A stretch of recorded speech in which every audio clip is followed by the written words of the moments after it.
We just had our coldest night of the year. About 30 out right now. You can kind of check out, see like how frosted things got. Chickens are feeling frisky. They're, whew, it's cold. Hard to hold the camera. It's freaking cold. Sun coming up, that's what I want to see. What do I want to see? Kind of evaluate everything, see how frosted out. Oh, cover everything I could cover.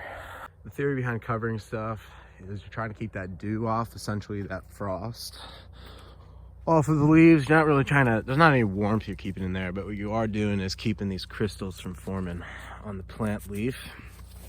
And so one of these guys hopefully doesn't have any of those. Yes, doesn't. And so by doing so, your leaves won't brown out. Avocado. I'm cool with this guy dying back some if he does, because this is like root stock, and I'm gonna use this to graft onto anyways. There's nothing that's too special at this point. It's doing really well. You can see these leaves have water on them. Now they've curled and frost rather. And so later on today or tomorrow, definitely by the end of the week, they'll all be brown and dead. And maybe some of them won't be. We'll see. We're gonna find out. So this is the coldest winter that it's the coldest night for sure. In, they say 15 years. So I remember 15 years ago, I had a friend who lost a bunch of coconut palms. And I remember very clearly, they had Kubota tractor and they were like, you know, a couple weeks later, they were cutting them all down. A couple months later, really, in the springtime, they were cutting them all down. And I was like, why are you getting rid of all those? They're like, dude, Trav, frost this year killed them all. I'm like, ooh, that's not good. Whew. We were gonna see. Got longevity spinach here. That stuff should bounce back real quick, so I wasn't too worried about it. This is passion vine. We'll see if that one wants to bounce or if it'll just resprout from the root. It's possible to resprout from the root. This is guava. Doesn't love the cold either. This type of cold, you can see this leaf's already kind of going, but essentially those leaves all have some sort of water content in them. They'll freeze and damage the cells. It's really the main thing, is like it's going to damage the cells. These are blueberries over here. More of a cold tolerant plant, a lot of wood stock to it. If it's wood, it can handle a longer freeze for much longer time. If it's got like a lot of leafy material like these longevity spinach, you know, those guys will probably be pretty toasted the next day or two. But they're so woody material, anything that's got like really good wood stock to it, it'll hang in a deep freeze for a lot longer. Those will get toasted and probably die back down to its roots, die down to the trunk somewhere. Maybe just it'll drop its leaves. Depends on how long it was cold for. And you know, we assess the damage here in a few weeks when we're over the part of the frosts and stuff like that. I've expanded the food forest, unfortunately and fortunately, this past couple weeks over that way. You can kind of see those little teepees. Covered those guys real good because they're so new. And in future years, when this canopy, like this mango canopy, is up over the blueberries, or it's up over the pineapples, or this canopy and the loquat canopy and the jackfruit canopy are all touching, they tend to protect because they're keeping that big drape over top from the frost being able to get on the leaves down below. And so you do lose leaves, obviously, on the larger stuff, but being like that guy's developing so much root or wood stock to it, it won't, well, if it's a lighter freeze, it's not going to hurt too much, and you don't have to cover everything. But because everything here is so young and so new, and some of it's kind of fruiting already, I want to kind of keep it protected. But I knew that I wasn't supposed to plant over here until February 14th. It's Valentine's Day. That's like it's a big day in the plant world down here in the South, where they're like, if you plant after the 14th, you're normally okay. Meaning that the statistical probability that you get a frost after February 14th is almost zero. And I want to get those guys in. I mean, one thing I could have done is like just kept them in the pole barn or something like that and pulled them out pulled them out during the day so they get some light, and then like just kept them there for a few more weeks. But I was like, let's get them planted, because I want to get this entire thing over here planted. And you know, we'll see. Hopefully the damage on stuff is not too bad. I actually see one plant that didn't get covered. I didn't see this last night when we were covering. Probably should have covered yesterday afternoon, but I had a buddy come into town and picked him up at the airport. But this little guy, wanted to definitely cover this guy. We'll see how he comes back.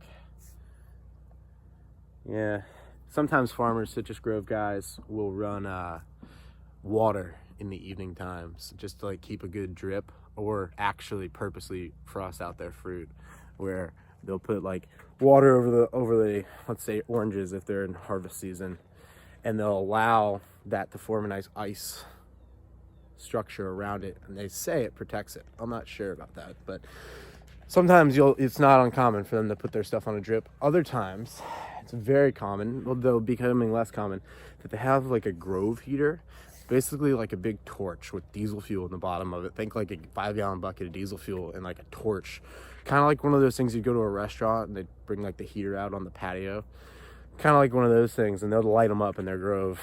Obviously they're like not EPA friendly, and obviously they don't sell them anymore. But I do want to get one of those. I have to find out where I can find one of those, so I could light those guys. Like normally what the farmers will do is they'll go out there like midnight, 1 a.m., like right before it starts to get real cold. They'll light them up, and those guys will last a good 6 hours to get them to like this hour. So we're now in the 7 o'clock hour, and keeps frost from hitting your plants. But we'll see how hardy these guys are, and hopefully they don't have too much damage, and hopefully they don't get any more frosts, because everything here is so small. But it's kind of part of it. It's like I've learned, don't plant or own anything that you can't protect. I was thinking about this last night, where I was like, you know, I need to increase my level of like having old blankets and drop cloths. So I'm gonna head out to Goodwill over the next, well, if we don't get another frost, I won't be too worried about it.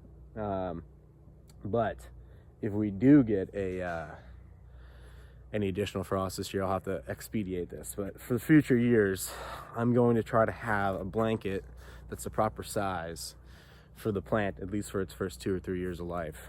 And so I realized I was a little weak on that point, where I was like, I don't have enough sheets or drop cloths or old towels or any of that stuff for how much stuff I have, which is rookie move. It's a rookie move, but it is my first year of like having the food forest like fully planted out. I started growing those guys like 4 years ago, like that guy, and they'll do fine because they're big. But it's like those under 4 years, under that 3-year number for sure. That not good, not ideal, but well, that's how it goes. That's how it goes. People ask, when you're planning out a food forest, like, how do you plan it? How do you design it out? What's the best way to go there? And the truth of it is that there's not really a set model for building a food forest. There's a mental model, and then you want to work around that. So you're trying to mimic a forest. You're trying to mimic all of the systems of forest. And if you look out at like natural area of woods, never been touched, go over there. It's literally just anarchy going on. Like, it's the survival of the strongest. The story tells there's a story to be told there if you were to walk out the woods and go, why is this tree there? Why is that? Or how did things like this develop? There's all sorts of stuff that you can tell by looking at a natural forest. You're trying to mimic that in your own. The first thing is you're trying to go or build really good soil. And I'm a fan of the wood chips. I do a lot of wood chips, and I do like 2 feet of wood chips. If I'm in a rush to plant it out, I'll probably do like a foot of wood chips and then like a foot of compost that I'll buy, which I don't love doing. I prefer to build my own. And then I'll put additional wood chips on top of that. And this is just going to break down over the next few years and mimic that nice, good soil that you might see in a forest. But then you've got to figure out a way to protect that. So you've got to have covering over it. If you just have like an open area, like this big mono farm I saw yesterday, wind will come by and it'll just strip the topsoil. Like, I'll show you this clip right here. Big mono farm, got a big windstorm in here today, and you can see the dust just blowing all over that place, which is the topsoil just getting literally stripped off. It's incredible. It's terrible, but that is just like unbelievable. And so in that case right there, I mean, the topsoil is just getting stripped out. They don't really care because they're literally just growing from a can out on one of those things. That's where your strawberries come from, by the way. That's a strawberry and tomato field. So the winter they do strawberries on it and then they rotate them around, but that was a strawberry and tomato farm. I believe sometimes they'll do watermelon. But man, they'll just drop, I don't know how seeds grow out there, honestly, but they'll just drop seeds in the ground, they get them to sprout, and then they just keep them basically juiced on some synthetic fertilizer until they harvest it. It goes to the grocery store and you guys buy it. It goes right in your body. So that's it's not how you want to do it in your own food forest. And that's the whole point of having your own food forest areas, because it's like a garden, but it's a garden that can thrive on neglect. And so starting with the soil, number one, then protecting that soil, number two. That's why I've got some experiments here. You see this towel on the ground. I'm playing with the ground cover there. Over here, I let these peanuts go. I didn't cover these peanuts. I want to see how cold tolerant they are. I've got a few other things, experiments for ground covers. This year coming up will be like my ground cover year, because my ground cover game so far has been, well, I've just been planting it out. But now that I've got like this area, this section is basically done being planted, the only thing I can do from here is ground cover it. And then from there, it's literally like forest anarchy. You just allow the strong to survive, and like you just see what works. You might clear one thing out here and there just to make way for more. But basically, first thing you do is when you start to plant out is you figure out what your big staple items are. This is a mango. To me, I had to have a mango. Like I was like, yo, I gotta have some mango. I've got 3 now, but mango was gonna be a staple item. Over there I've got a loquat, and that's a special plant to me too. I got it from a really, really nice old Italian lady who brought that with her when she moved here in a seed from Italy. And so anyway, I'd done a project for her. They were refencing, and she was like, hey, if you would, please take that. I brought that from a seed. And I was like, yeah, that's amazing. Thank you. And so I've got that loquat back there. And so these guys are like my 2 big staples that I started this section of the food forest, because this is the first section. We've got a second section over there. I've got a third going on over there. And then next year we'll start a 4th. So this is the first like section of the food forest. And I've got this large staple item here. Over the next few years, as this mango grows, it would have provided more frost protection for the pineapples underneath it. But a real good like way to go here is step patterns. And you see this in landscaping all the time, where you have a large tree and then you step down like a hedge, and then you step down to like a ground cover. And if you think about that, if you're thinking about, okay, I'm always planting in steps and I'm always trying to build and protect the topsoil.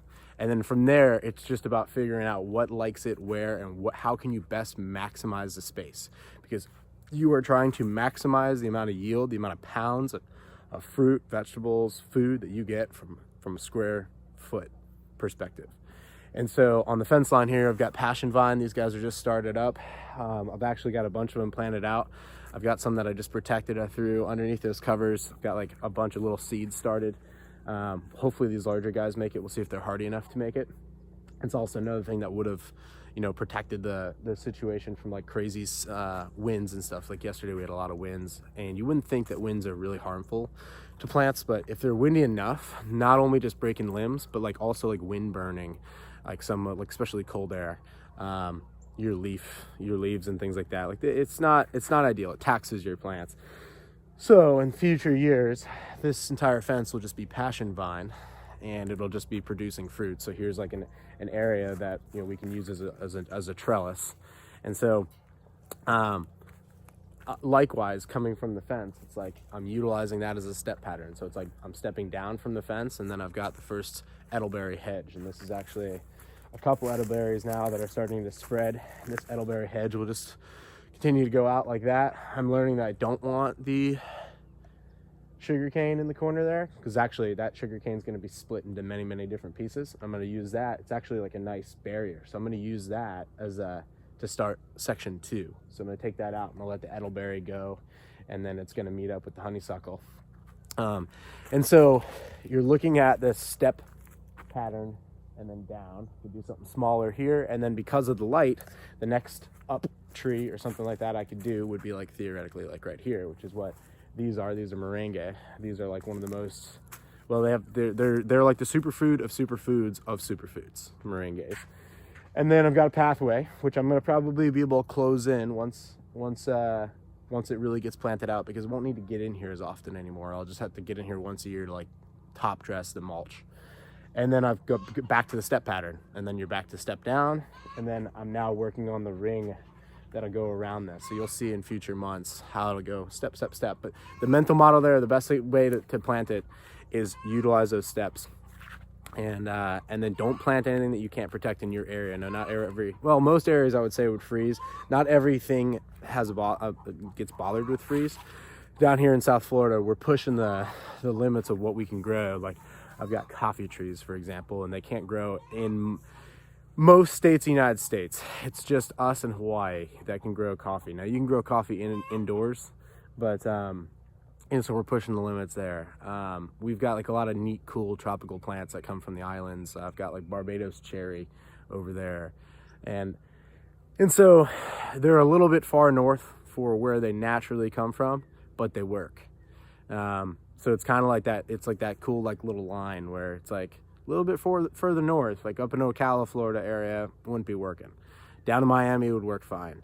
Right here in South Florida, it's like it's pushing the limits. And so, you know, don't plant things that you can't protect, and then plant it in phases where you understand that it's going to take a little bit of time. And by a little bit of time, the number is 7 years. I hate the number, but it takes 7 years to really be like surfing it like a wave, like where it's just self-sustaining. You really have nothing to do, because that first year you plant something. For example, I planted some tomato, and like some nematodes and things like that came for it, and you could see these little critters on there, and I was like, I wonder how I'm gonna fix that, you know? And you look at the pesticide option, you're like, that's not really an option. And there's a couple things you can do, like you can put like this dust on them, basically, that just kind of makes it not attractive for them to hang there anymore, and it's a safe organic thing. And then I was like, okay, well, I planted this guava, and by mistake it attracted a ton of ladybugs, and I noticed that the ladybugs were eating these nematodes or whatever they were. And so I was like, okay, you know, so I planted guavas strategically. So now I have a guava there, 2 guavas up there, and 1 on the far side of the property. The idea there is that it'll attract enough ladybugs on each one of those where what's around it, it'll pretty much consume that for a diet. The other thing that was like a mistake that kind of happened was kind of a fluke that really worked out well is I planted bamboo, which has you can eat certain varieties of bamboo, but I grow it as like a crop that we grow and we sell. And we utilize it for like wood structures and privacy fence and things like that. And with it, a ton of dragonflies came with it. And so it was one of those things where like my buddy was out here and he's like, dude, you got so many dragonflies. That's a good thing. He's like, that's like an Air Force. He's like, those things are eating all sorts of bad critters on your stuff. And so we have, like on a good warm day, we have hundreds and hundreds of dragonflies. And so, you know, between them and the ladybugs, those are 2 accidental things that I'd introduce into the environment. And sometimes by mistake, you'll introduce a negative into the environment. But you're trying to find those good biological solutions and trying to work around with what's gonna work best, where and how. And so as you plant out, just keep that in mind. A little small section here, this will be completed up this year, maybe like this month. I'm gonna actually add up some stuff here, but I've got tomatoes here, they make it through our frost. I've got green onions here, and by intercropping those and then carrots, it'll also help solve a lot of the bug problems. And then of course these guys are now flowering, which is amazing. We just had a bunch of bees out yesterday that were out here, and so those bees were certain types of bees. There's tons of different varieties of bees, but certain types of bees will also be like sweet predators for you. By attracting those bees in, that's just like another life form here that's helping us balance the entire thing. So besides what's going on down in the soil, and then what's going on with our step patterns, and then what's going on with bringing in predators, like natural predators, like your dragonflies and your ladybugs and things like that, it takes a few years for those things to balance. Maybe you don't have enough ladybugs, maybe you have too many dragonflies. But over a few years, And by the time you get to that 7th year, I've heard this from farmer after farmer, they're like, dude, you get balanced, man. And once you get balanced, like it's like riding a wave.